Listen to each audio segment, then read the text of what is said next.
Bien, buenas tardes, bienvenidos a este webinar gratuito sobre técnicas antiforenses básicas. Mi nombre es Alonso Eduardo Caballero Quesada, soy consultor en temas de hacking ético e informática forense. Tiene allí mi sitio web, de seguro ya lo conocen, debe ingresar para registrarse a este webinar y también tiene mi correo electrónico. Resumen sobre quién soy yo. Tengo algunas certificaciones o certificados, un breve resumen de las áreas en las cuales me desempeño laboralmente o profesionalmente, como también los medios de contacto. Estoy en las principales redes sociales, en Twitter, en Facebook, en LinkedIn, en las cuales podemos mantener contacto constante. Bien, vamos a iniciar entonces el presente webinar. Al igual,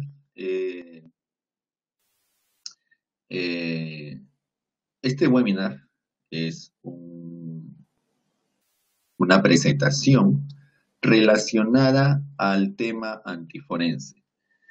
No es necesario o tener un conocimiento del tema forense de computadoras, aunque sería recomendable. Vamos a ver en este webinar un nuevo campo, ¿correcto? Un nuevo campo el cual está íntimamente relacionado con todo el tema forense de computadoras. Adicionalmente vamos a desarrollar algunos ejercicios, algunas demostraciones o algunos ejemplos de cómo identificar o cómo revelar estas técnicas antiforenses básicas. Bien, vamos a empezar con una definición. Las técnicas o una técnica antiforense es cualquier cambio, ya sea intencional o accidental, aunque la mayoría de ellos son intencionales, los cuales tienen como propósito obscurecer, cifrar u ocultar datos del alcance o de la visibilidad de las herramientas forenses. Ahora, cuando alguien trata de ocultar o trata de cubrir sus pistas con estas técnicas u otras técnicas antiforenses, podría estar, en lugar de ocultar sus huellas, ayudando al investigador forense a conocer dónde buscar por evidencia digital. La mayoría de las herramientas forenses en la actualidad no confían en los datos o cómo son percibidos estos datos, cómo son visualizados, ¿correcto? Tome en consideración lo siguiente, al igual o comparándolo con todas las herramientas o con todas las aplicaciones o con todos los programas en la actualidad, también las herramientas forenses han evolucionado. Precisamente, esta evolución permite descubrir algunas de estas técnicas antiforenses. Ahora bien, existen dos categorías, para denominarlos así, utilizadas para las técnicas antiforenses. En primera instancia están los métodos para obscurecer o de oscuridad, también podría ser denominado así, y las medidas de privacidad. Vamos a ver en este webinar los métodos para obscurecer. Los métodos o un método para obscurecer es utilizado por alguien quien está tratando de oscurecer la verdadera naturaleza o significado de algún dato, ¿sí? Esto típicamente podría ser realizado cambiando el nombre o el contenido. Para el propósito forense, el término de obscurecer o el método de obscurecer se refiere al caso donde alguien intencionalmente o accidentalmente cambió el nombre o el contenido de un archivo, lo cual va a resultar en un archivo el cual podría ser mal interpretado en un posterior análisis forense. Dentro de estos métodos para oscurecer, tenemos también algunas técnicas básicas para realizar esto. En primera instancia está realizar un renombre de la extensión de un archivo, utilizar métodos para la codificación, utilizar métodos de compresión, utilizar flujos de datos alternos o los ADS, y también ocultar información en el espacio de holgura o residual. Vamos a ver estos métodos con la ayuda de demostraciones o ejemplos prácticos. Adicionalmente a esto, también les voy a mencionar sobre los mecanismos, aunque puntualmente serían medidas de privacidad. También es un método o una técnica antiforense básica. Dentro de algunas técnicas forenses o algunas de las técnicas forenses reconocidas, son intentos legítimos para intentar proteger la privacidad de las personas. Ahora, esto de hecho no ayuda al análisis forense de un sistema. Por lo tanto, se necesita estar en la capacidad de identificar y acceder a esta información protegida. Desde el punto de vista, desde nuestro punto de vista, no es relevante, por ejemplo, aquellas herramientas o programas encargadas de eliminar spyware o herramientas anti-spam o herramientas las cuales protegen la privacidad de la información almacenada en una computadora o en un dispositivo. El interés para nuestros propósitos es centrarnos en software de privacidad, el cual está encargado de proteger o borrar los datos existentes sobre un dispositivo de almacenamiento, como un disco duro u otro. Entre estas medidas de privacidad están el cifrado, la esteganografía y la limpieza. He colocado los términos en inglés, yo he traducido cifrado como encryption, esteganografía es una traducción adecuada y limpieza como wiping.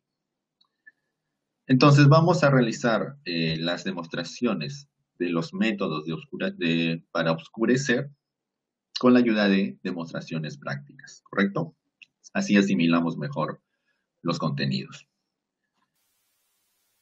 Finalmente les menciono, esto ya, bueno, ya lo saben, voy a iniciar un curso de informática forense, el cual inicia este fin de semana. Ahora les envío la información, permítanme un segundo, para aquellos quienes aún no han visitado el enlace. ¿Correcto? Ahí tienen la información detallada del curso. Son 2 horarios, ustedes pueden seleccionar el mejor se adecue a sus requerimientos y bueno, ahí ya tienen la información completa. Cualquier comunicación, cualquier consulta, pregunta a mi correo electrónico. Muy bien, dicho esto, vamos a hacer las demostraciones. Al igual, como es realizado en los cursos, voy a realizar la mayor parte de este webinar, la mayor parte del tiempo de este webinar es utilizando demostraciones, ejemplos prácticos. En el curso también se hace lo mismo. La mayor parte del curso, el mayor tiempo del curso es 80-85% del tiempo realizando ejercicios, demostraciones prácticas. Esa es la mejor manera, la cual considero yo, de asimilar los contenidos. De hecho, hay una parte teórica, tienen las diapositivas, una guía de prácticas.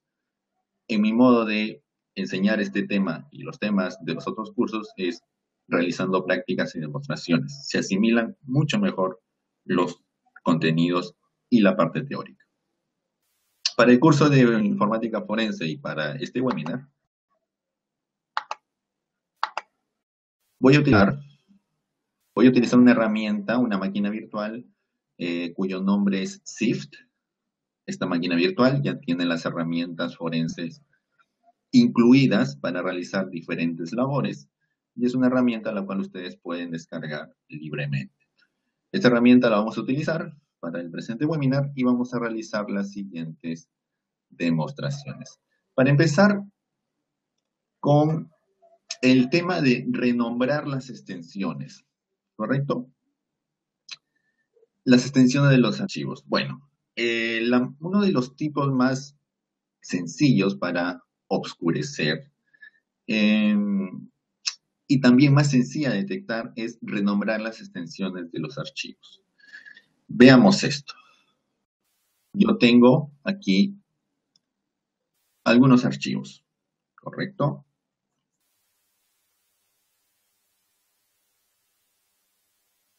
Tengo allí algunos archivos. Tengo dos archivos zip, por ahí hay un doc, dos archivos PDF y otros archivos TXT. Ahora bien, si yo hago lo siguiente, voy a ir aquí a un gestor, un escritorio,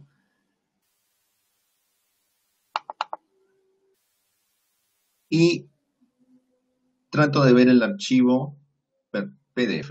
¿Sí? Aquí hay un archivo PDF y lo voy a tratar de visualizar.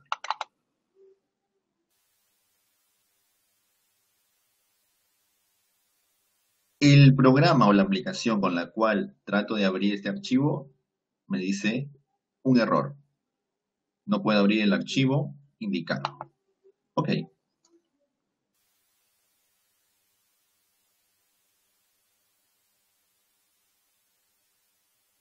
Ahora,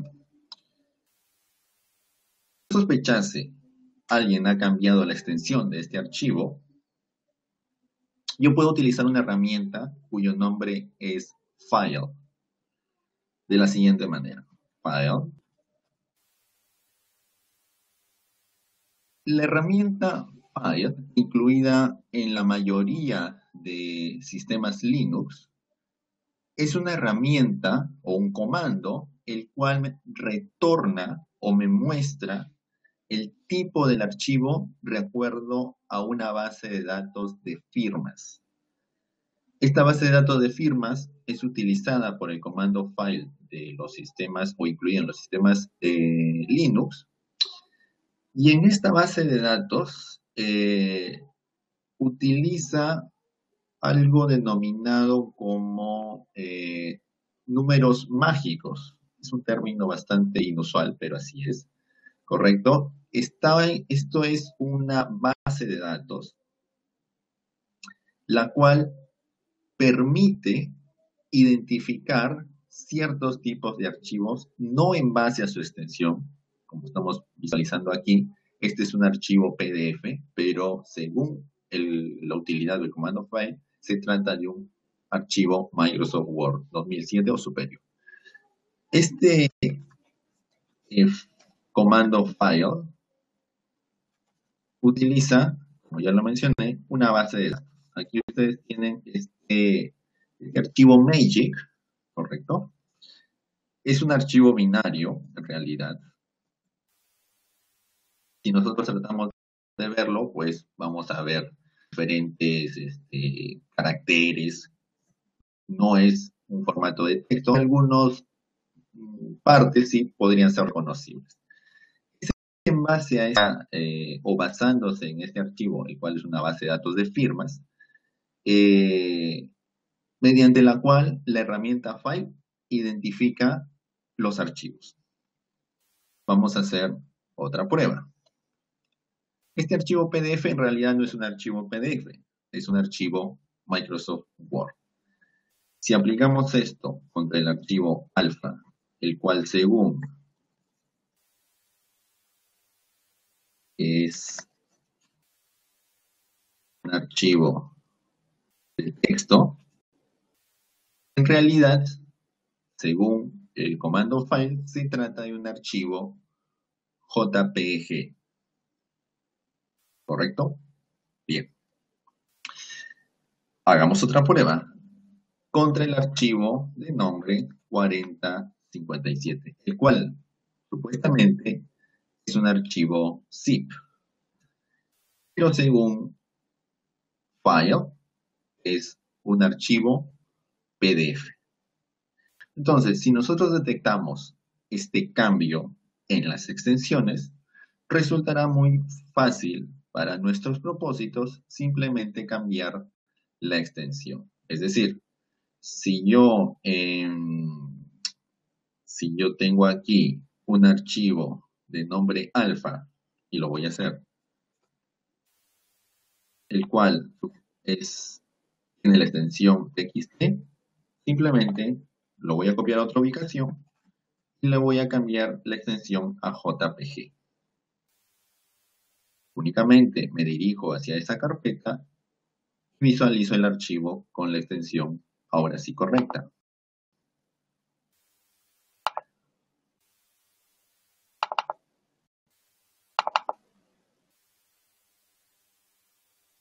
Y ahí el archivo ahora tiene la extensión alfa.jpg. Entonces, esta es una manera muy sencilla, es una técnica, en realidad una técnica antiforense muy sencilla, pero en la actualidad resulta trivial poder detectar. Correcto. Ahora, una segunda técnica o un segundo método para oscurecer, incluida dentro de las técnicas forenses básicas, es el método de codificar, ¿sí? La codificación significa cambiar el contenido de un archivo de alguna manera en la cual pueda ser fácilmente invertida o se pueda obtener el inverso o el reverso del contenido original. Es decir, yo tengo, por ejemplo, un texto, lo modifico, pero a partir de la codificación yo puedo obtener el texto original. Uno de los más simples mecanismos de codificación es el RO13 o ROT13. ROT significa rotación y 13 es el número de saltos o el número de, sí, el número de saltos del alfabeto con el cual se reemplaza una palabra. Cuando hablo de ROT13 me refiero a esto. ¿Sí? Entonces, si yo tuviera el A, en lugar de la letra A, serían 13 posiciones después de la letra A en el alfabeto. Entonces, es una codificación muy sencilla también y fácilmente identificable. Entonces, para hacer esto, en primera instancia, podríamos utilizar lo siguiente. Antes de pasar este ROT13, existe también otra herramienta la cual puede ser utilizada para identificar un tipo de archivo. Esta herramienta tiene por nombre EsifTool. ¿Sí? Si yo lo aplico contra este archivo, el cual supuestamente es un zip, según la información obtenida por EsifTool, es un PDF. Ahora, muchas de las herramientas se basan en cabeceras y pies. ¿Por qué me refiero a esto? Bueno, voy a hacer algo aquí también muy sencillo. Voy a abrir un editor hexadecimal.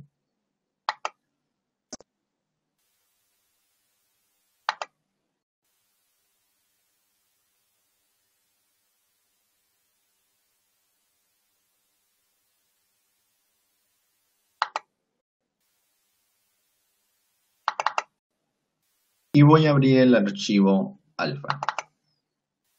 ¿Correcto? Un archivo JPG tiene un identificador en la cabecera, el cual generalmente inicia con FFD8. ¿Sí? Esta es una manera en la cual nosotros podemos identificar el inicio de un archivo JPG. Bueno, las herramientas se basan en las cabeceras, en los pies. No todos los tipos de archivos tienen cabeceras ni pies. Algunos tienen únicamente cabeceras, pero aparte de esto, se puede reconocer un archivo en base a sus estructuras internas, como podría ser un archivo Word o un archivo PDF. Ahora, en el caso de un JPG, aparte del FFD8 en la cabecera, existe un código al final, el cual FF de 9. Entonces, si nosotros tenemos dónde inicia un archivo y dónde finaliza un archivo JPG, podemos extraer toda esa información y volcarla a un archivo. Así podemos recuperar, o es una técnica también utilizada por las herramientas forenses para recuperar archivos. Esta información la pueden encontrar en el siguiente sitio web. Espero esto esté funcionando. Voy a ingresar a internet. Y les voy a mostrar la siguiente dirección.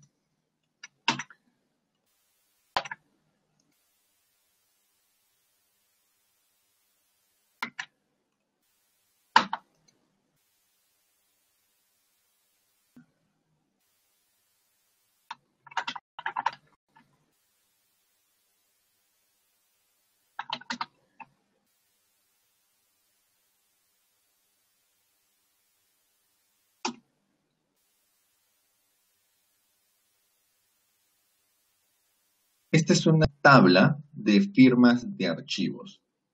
Si busco JPG,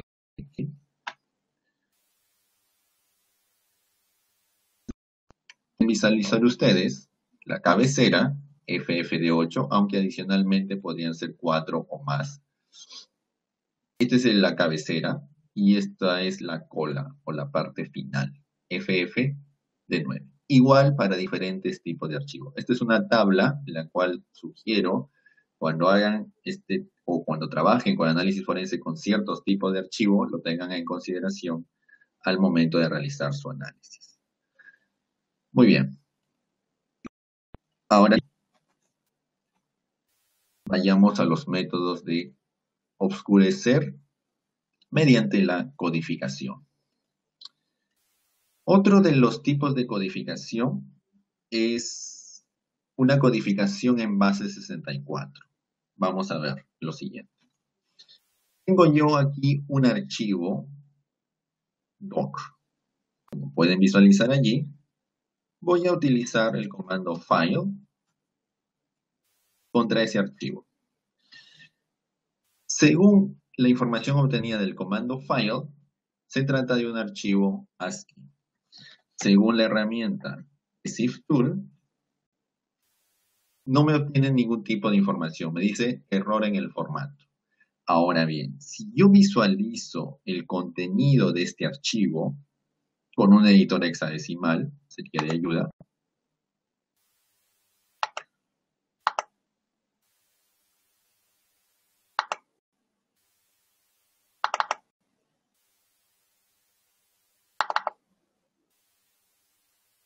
Puedo ver una cantidad de códigos, los cuales a simple vista no corresponden a un archivo doc. Para un ojo entrenado, reconocer una codificación en base 64 puede resultar relativamente sencillo en base a ciertos o la inclusión de ciertos caracteres. En este caso, el base 64 abarca un conjunto de letras, un conjunto de números y caracteres especiales como el slash, ¿correcto? Ahora, en este caso, se ha codificado el archivo por completo. No se ha codificado el texto contenido dentro del archivo. Entonces, si yo intuyo, y según este análisis visual a través de un editor hexadecimal, el cual es una herramienta indispensable para estos propósitos, sospecho se ha codificado en base 64, yo puedo hacer lo siguiente. Utilizar la herramienta base 64 con la opción D para decodificar. Incluyo el nombre del archivo y luego voy a copiarlo a otra ubicación y le voy a poner el mismo nombre, formatos.doc. Ahora, si todo ha salido correctamente o se ha realizado correctamente esta decodificación, yo puedo aplicar ahora el comando file contra este nuevo archivo y ahora sí me mostraría información sobre este documento. Es más, podría abrirlo sin ningún inconveniente. EXIF Tool. Ahora con EXIF Tool tengo información del archivo Microsoft Word y demás datos. Entonces, veamos también lo siguiente. Noten esto, el tamaño.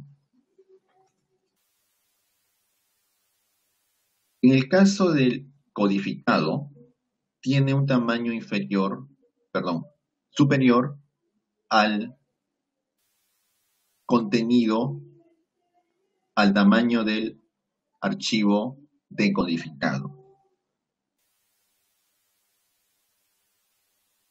En base a esta sencilla codificación de un archivo, es también factible tratar de dificultar el normal funcionamiento de las herramientas forenses.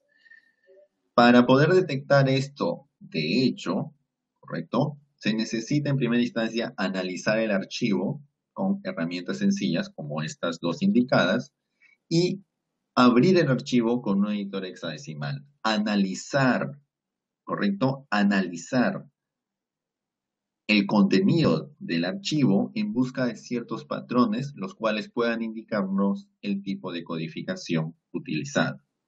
Reitero, una codificación en base 64 es relativamente sencilla de codificar, de reconocer. O un RO13 también es relativamente sencillo de reconocer. Ahora bien, esto es codificar todo el archivo. Es una manera también de dificultar el accionar de las herramientas de análisis forense. Tenemos también otra técnica. Otra técnica, ya aplicando el ROT13 o rotación 13, como les mencionaba en el preludio de estos ejercicios, vamos a trabajarlo con este archivo. El archivo de nombre pwxt. Visualizo el archivo con la herramienta CAD, ¿correcto? Puedo también hacerlo con el editor hexadecimal.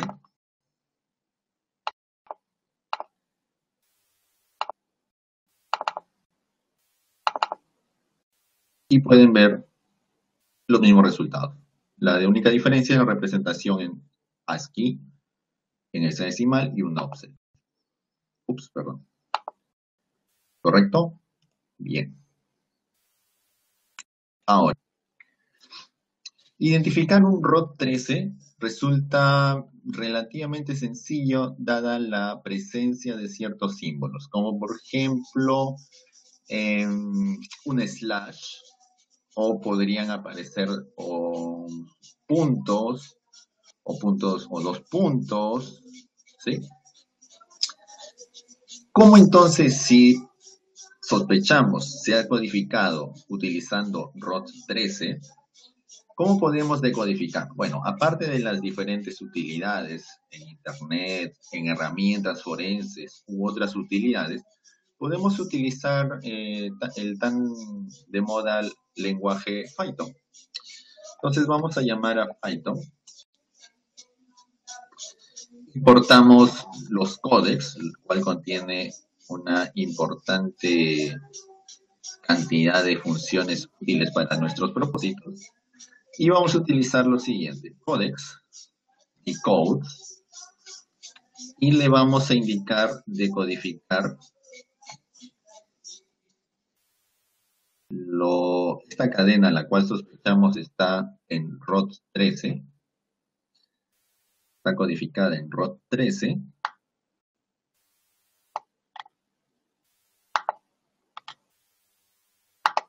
¿sí? Indicándole, separando por una coma, indicándole el tipo de codificación. Entonces, utilizamos codex.decode la cadena a decodificar y la codificación.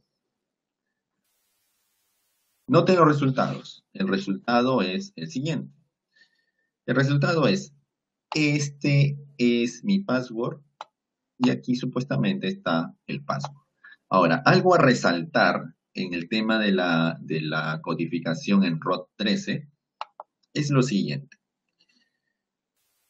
No se codifican ni los números, ni las letras, perdón, ni los números ni los caracteres especiales. Únicamente se codifican las letras. Como en este caso, en la mayúscula, cuenten hasta 13 hacia adelante y la codificación en ROT13 es la letra N. Pero en el caso del 12/5.8, eso no se ha codificado. ¿Correcto? Entonces ROT13 no codifica eso. A menos, claro, ustedes hagan su propia codificación, el cual sí lo haga.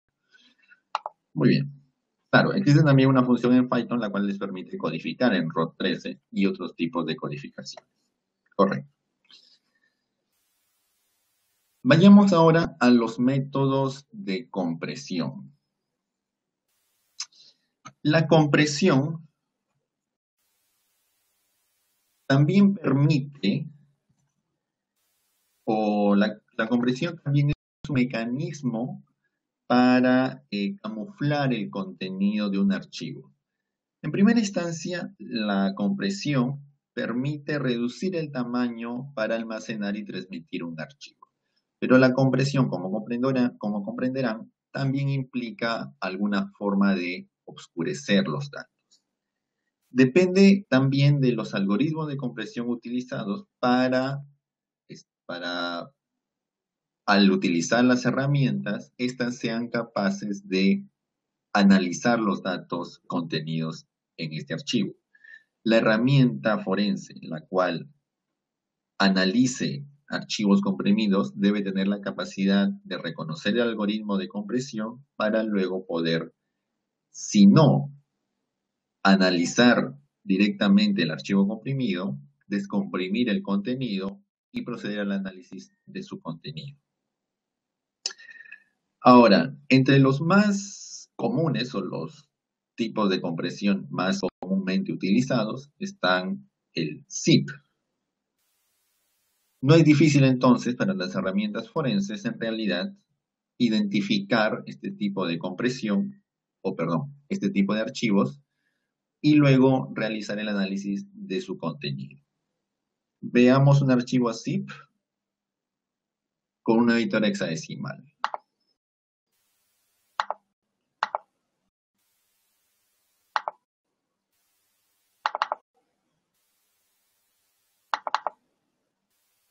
Este es un archivo zip, ¿correcto?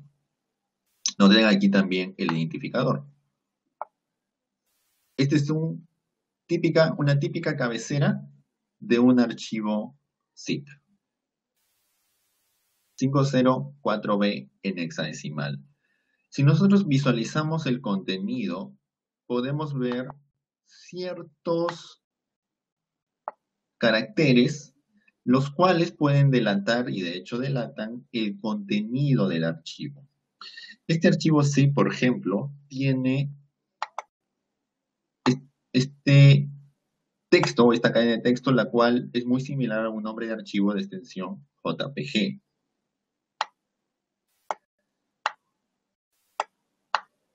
Mediante un análisis de extracción de cadenas, podríamos tratar de encontrar patrones dentro de este archivo comprimido. Es decir, podríamos estar en la capacidad de encontrar nombres de archivos si buscamos en una imagen forense conteniendo archivos zip. Ahora bien,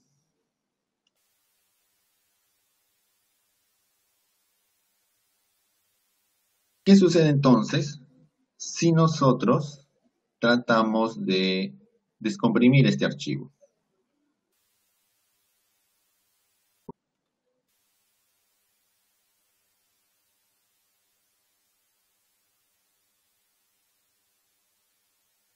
vemos dos nombres de archivos, tal y como lo habíamos reconocido con el editor hexadecimal, un tamaño, fechas, y este candado indica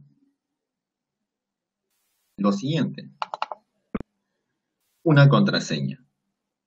Ahora, esto es importante para el tema de análisis forense.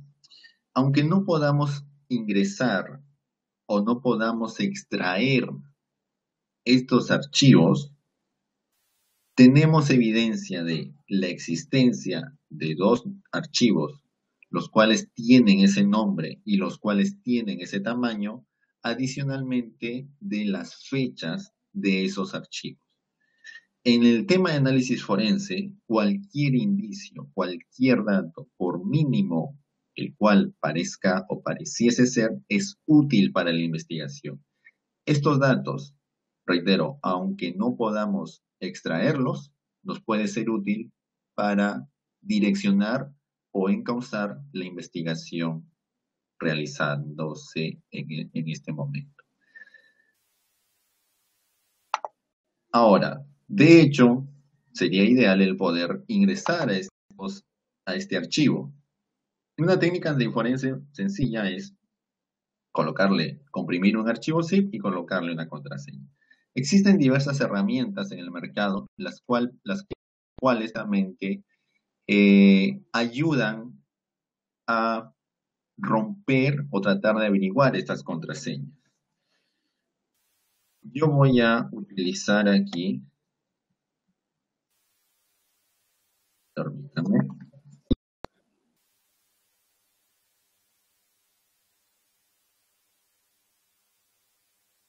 yo voy a utilizar aquí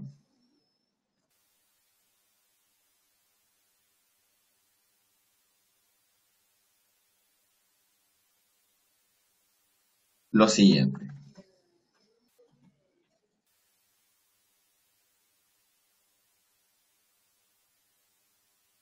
Voy a tratar de obtener la contraseña realizando un procedimiento relativamente sencillo, el cual va a utilizar una herramienta llamada John the Ripper, ¿correcto? Para esto, bueno, ahí se debe instalar la versión de John, la cual es el Jumbo, el cual tiene la herramienta para tratar de, entre comillas, romper. En realidad sería, sí, está bien dicho, romper la contraseña de la siguiente manera. Para hacer este procedimiento, voy a utilizar una lista de palabras. Esta lista de palabras contendrá las posibles contraseñas. En primera instancia ejecutamos zip2john del archivo,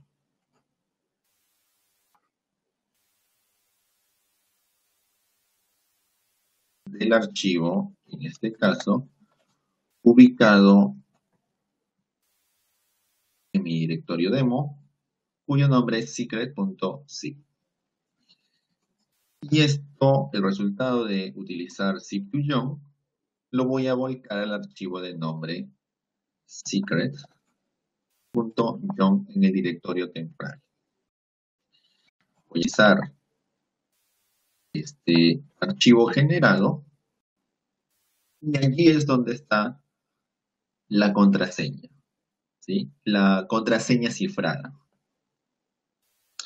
Una vez procesado o preprocesado a través o con la ayuda de zip2john, ya tengo el archivo el cual voy a utilizar con John the Ripper, indicándole utilizar una lista de palabras. Para aquellos que hayan utilizado John the Ripper, ustedes saben, la manera más sencilla de utilizar John es definir el archivo conteniendo las contraseñas, en este caso será el archivo secret John, y el modo single o un word list. Voy a utilizar John, el archivo secret John y una lista de palabras, la cual será las 500 peores contraseñas. ¿Correcto? Entonces, John the Ripper va a evaluar cada una de las palabras contenidas en este archivo y tratará de identificar la contraseña correcta.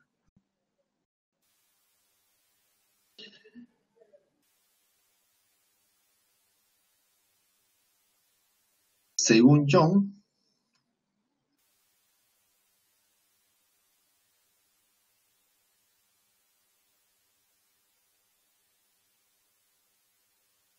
ya obtuvo esta información y ahora utilizaré la opción --show. Según los resultados de John, el archivo de nombre secret.zip tiene como contraseña 123456778. Vamos a probar entonces si esto es correcto. Haremos lo siguiente.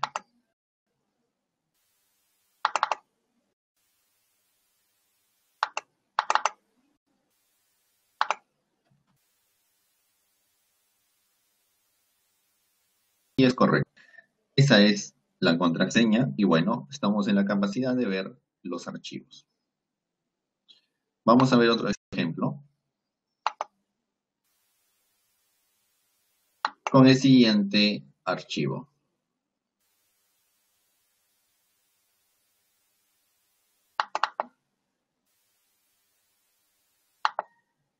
Este es un archivo PDF, el cual nos solicita una contraseña.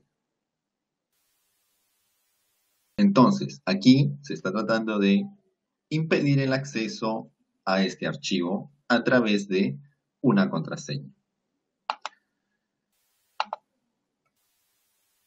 Si visualizamos este archivo con una hexadecimal,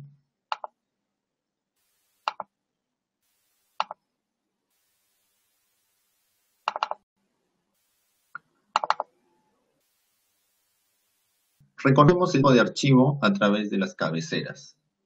Ahora, en el caso del PDF, tiene un formato especial porque se trabaja a través de flujos, de bit streams, de flujos de bits, donde existen diversos patrones o pueden aparecer varias cabeceras, por denominarlo así, dentro del archivo.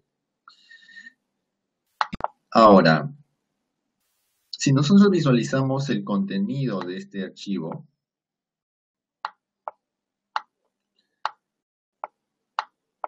dado el hecho de tratarse de un archivo binario, resultará improbable reconocer algo de su contenido.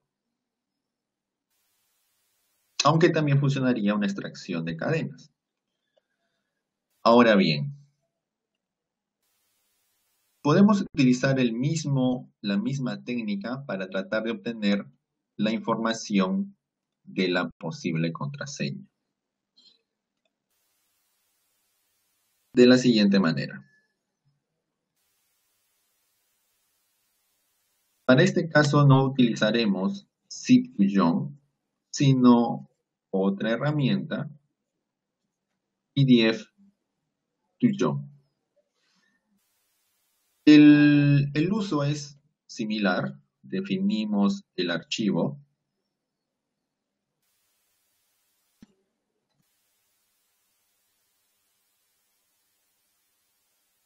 Y yo voy a copiar el resultado a un archivo de nombre filepath.john en el directorio. Aplico nuevamente este proceso definiendo una lista de palabras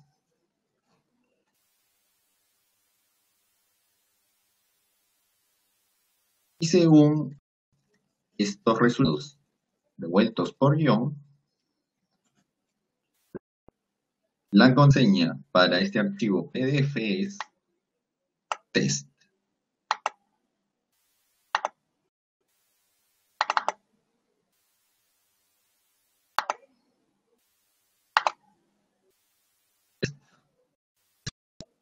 el archivo ya puede ser visualizado.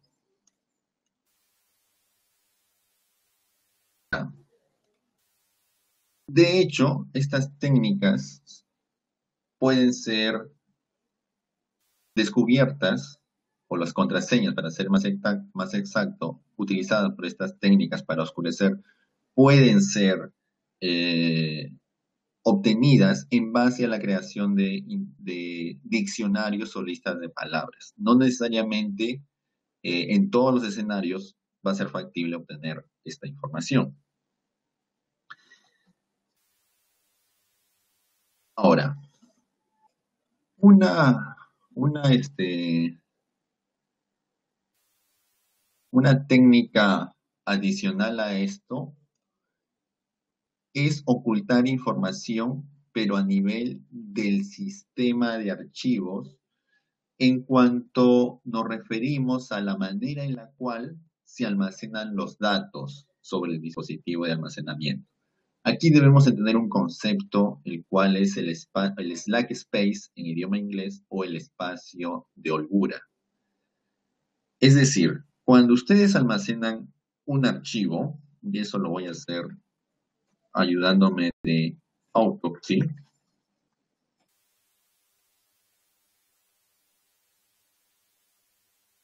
Voy a ingresar a Autopsy.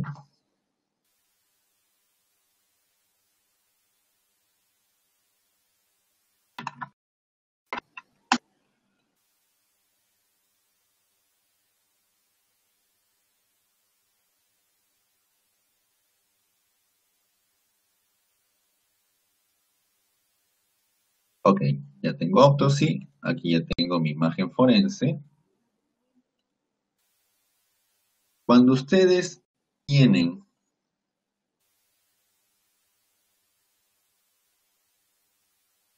una imagen forense y están trabajando con un sistema de archivos, deben de conocer la estructura de ese sistema de archivos para poder analizar, entre otras áreas, un área en particular denominada como slack space, o espacio de holgura, o espacio residual. Explicado de manera sencilla, es el espacio restante o residual de almacenar un archivo en el sistema de archivos. Al más bajo nivel se almacena la información en sectores. Los sectores, como mínimo, tienen un tamaño de 512 bytes, es decir, un sector puede almacenar 512 bytes. Por aquí tengo algo de esa información. Aquí está. En este sistema de archivos, bajo nuestro análisis, tenemos el tamaño del sector de 512 bytes, y en este caso coincide con el tamaño del clúster. No necesariamente es así. Un clúster es un racimo o un conjunto de sectores. A nivel físico, se almacena la información como mínimo en un sector. Pero a nivel de sistema de archivos, y dependiendo del sistema de archivos, se puede almacenar en clústeres de 2 bytes, de 4, de 8, de 16, de 32.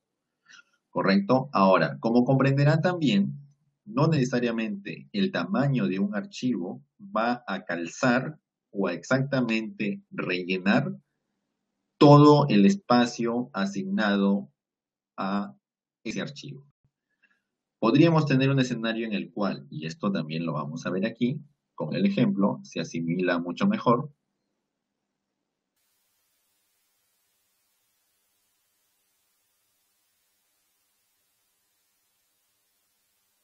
Siguiente. Aquí tengo diversos archivos y voy a ir a unidades de datos, ¿sí? Aquí yo tengo un archivo JPG, ¿correcto? Tengo un archivo JPG. En la información en la información meta o de los metadatos, pero a nivel de sistema de archivos, resalto esto. Estos información meta es a nivel de sistema de archivos. no de los metadatos dentro del archivo. La información meta me indica el tamaño del archivo es de 15.585 bytes. Ahora, ¿cuántos sectores necesito yo para almacenar 15.585 bytes, sabiendo y conociendo a priori el tamaño de un byte, perdón, el tamaño de un sector es de 512 bytes? Para hacer esto, simplemente divido. Es decir, para almacenar este archivo de 15.585 bytes, divididos por un sector de 512 bytes, necesito 31 sectores. Noten lo mencionado hace un momento. Este archivo se va a almacenar en 31 sectores, pero únicamente va a rellenar por completo 30 sectores y un poquito o casi la mitad del sector número 31. Todo lo restante del sector número 31, aproximadamente el 50% de este sector, es un espacio de holgura, un espacio residual, el cual puede contener datos de un archivo el cual haya sido almacenado en un procedimiento pasado. ¿Cómo visualizamos este archivo o todo este espacio? Bueno, tenemos 31 sectores, los cuales deberíamos extraer. La herramienta Autopsy me permite realizar esto de la siguiente manera. Voy a la opción Data Unit o unidades de datos. Voy al número de sector de inicio. Si la memoria no me falla, es 73. Y a partir del sector 73 voy a extraer 31 sectores a continuación. Y hago clic en View. Este es el contenido, lo voy a mostrar en hexadecimal. Y ahí está. Reconocemos el inicio de un archivo JPG por estas cabeceras, FFD8, ¿correcto? Inicia un archivo JPG. Si avanzo,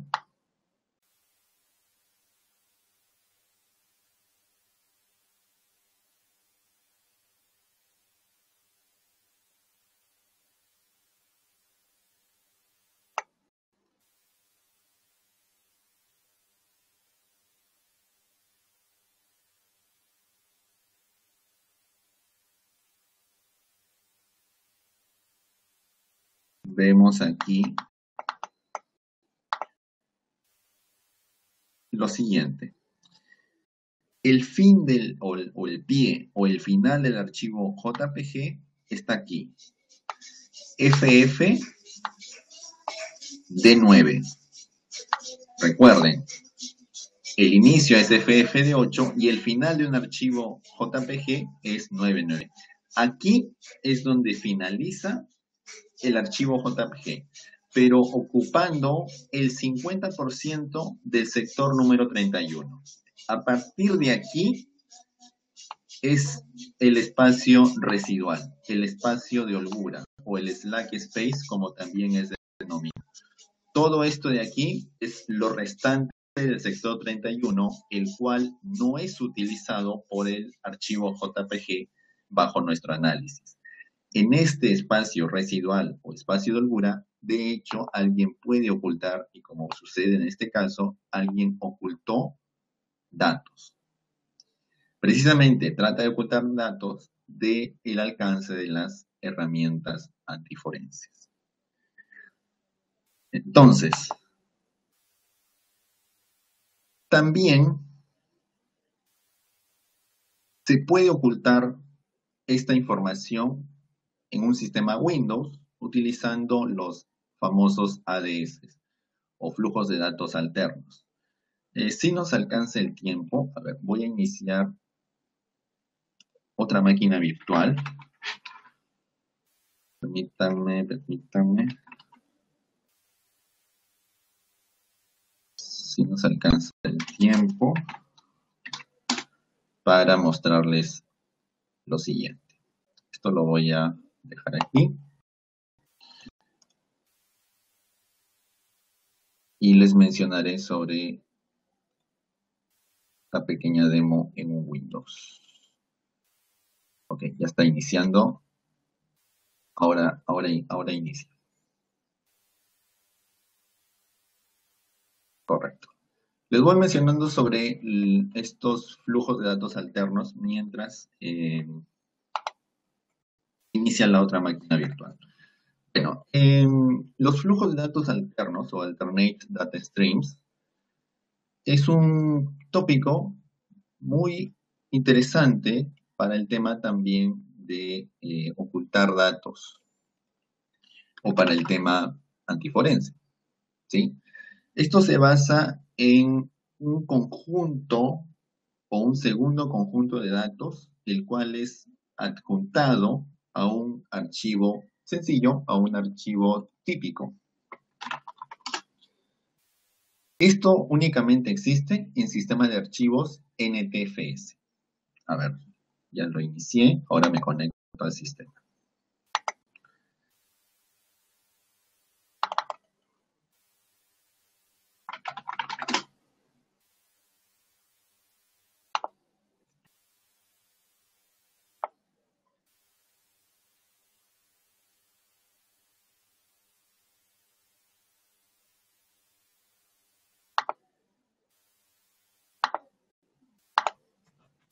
Correcto.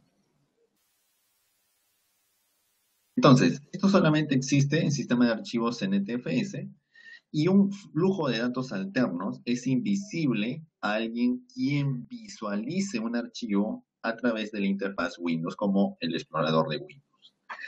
Entonces, yo tengo aquí ya de hecho una herramienta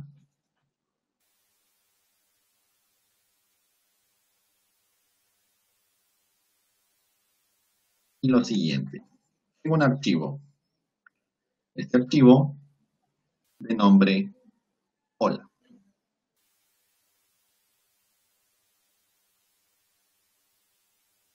Yo voy a abrir este archivo con la ayuda de Notepad.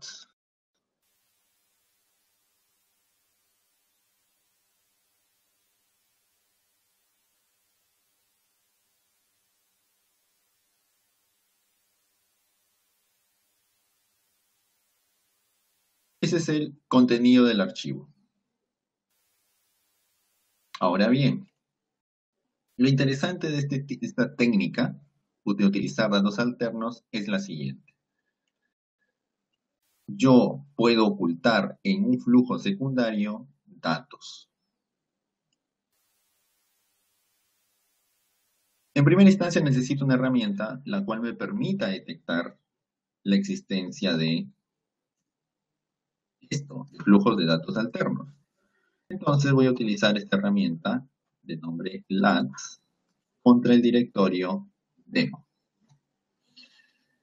La herramienta LADS analiza los archivos y detecta la existencia de flujos de datos alternos, como en este caso ha detectado la existencia de ADS.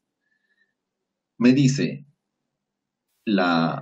me da el path o la ruta donde veo yo el archivo hola.txt, pero adicionalmente me muestra un password.txt. Ahora, ¿cómo visualizo ese segundo flujo de datos? Simplemente, bueno, con Notepad hago lo siguiente. Notepad, demo, en este caso el archivo, el nombre normal, dividido de 2 puntos, y el nombre del segundo flujo. Y el contenido de ese segundo flujo de datos es este texto. Este es mi clave de correo, 112456678. ¿Correcto? Muy bien. Estas simplemente han sido algunas técnicas muy sencillas técnicas antiforenses muy sencillas, las cuales pueden ser, y de hecho son utilizadas para ocultar o camuflar datos. De hecho, la mayoría de herramientas forenses ya son capaces de descubrir estas técnicas antiforenses. Existen otras mucho más elaboradas, pero mi propósito ha sido el poder mostrarles estas técnicas sencillas, no por ello no útiles para los propósitos forenses. Nuevamente invitarles al curso, ya saben, inicia este fin de semana. Están totalmente y cordialmente invitados a participar. Además, mencionarles que todos los cursos virtuales dictados están disponibles en video para su adquisición, tanto el de hacking ético, el de hacking de aplicaciones web e informática forense. Bueno, son los cursos de 15 horas, hay otros cursos de 8 horas, de 6 horas, los cuales también están disponibles en video. Pueden obtener contenidos como los videos de todos los webinars gratuitos dictados sobre hacking ético, hacking web, informática forense en mi sitio web. También pueden descargar las diapositivas, visualizar y descargar algunos documentos los cuales he creado y publicado. Y también pueden visitar mi blog donde publico temas de interés para la comunidad. Bueno, entonces no me queda no hay tiempo para preguntas. Los espero. De seguro algunos los voy a ver en el curso y con otros será hasta una próxima oportunidad. Muchas gracias por participar en este webinar y estoy seguro les va a ser de utilidad para poder iniciarse en este campo antiforense, el cual es bastante interesante. Bueno, por su atención, muchas gracias. Y conmigo será hasta un siguiente evento o hasta el curso. Gracias, que tengan buenas tardes. Chao.